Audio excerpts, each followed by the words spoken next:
In the early 1900s, North Augusta was booming. Most of that thanks to the vision of an Augusta businessman named James U. Jackson.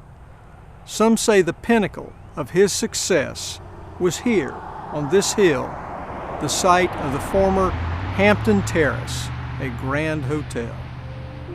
Jackson designed North Augusta. He provided transportation between Aiken and Augusta for people in commerce, and he set about building his community. But perhaps his most ambitious enterprise was the Hampton Terrace, a hotel that rose majestically upon the hill overlooking the Savannah River. As described in the History of North Augusta, edited by Elizabeth Rawson Murphy, the hotel was longer than 2 football fields and sported windows enough for more than 70 residences. It rose 5 floors above its ample grounds and was capable of accommodating 500 guests in its 300 luxurious rooms. Completed in 1903, the hotel became a mecca for the very rich and the very famous. The hotel itself cost $500,000 to build.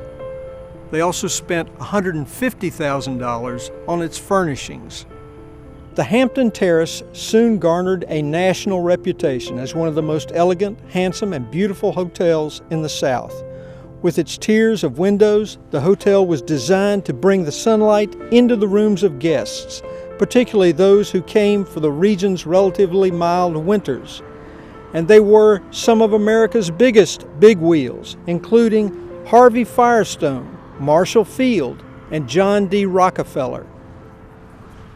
There were tennis courts for tennis. There were stables for horseback riding. And there was that new sport, golf. And there was a golf course that they could play. The hotel was particularly known for its golf course, on which President Taft had once played. The course stretched down Georgia Avenue. The present streets of East Avenue, Buena Vista Avenue, and Arlington Heights now occupy space where golfers once played. Fairways stretched from Georgia Avenue to what is now North Augusta Plaza on Martintown Road. North Augusta's Hampton Terrace lasted 13 years, and then its luck turned bad. At 2 a.m. on New Year's Eve 1916, a call came into fire headquarters in Augusta, and 4 companies of firefighters rushed to the hotel. A fire burned on the 3rd floor of the then empty hotel's west wing. Misplacement of fire hydrants on steep terraces inaccessible to the pumpers, non-standard connections, and low water pressure made effective firefighting impossible. The magnificent Hampton Terrace, perhaps the most elaborate grand hotel to ever grace this region, burned to the ground. There was a bit of good news in this. The hotel was actually closed for renovations. A few days later, and it would have been full of customers. And James Jackson always said it was the largest booking he had ever known by a hotel in the South. If the fire had taken place a week later, every room would have been filled or on reserve. The Hampton Terrace was never rebuilt.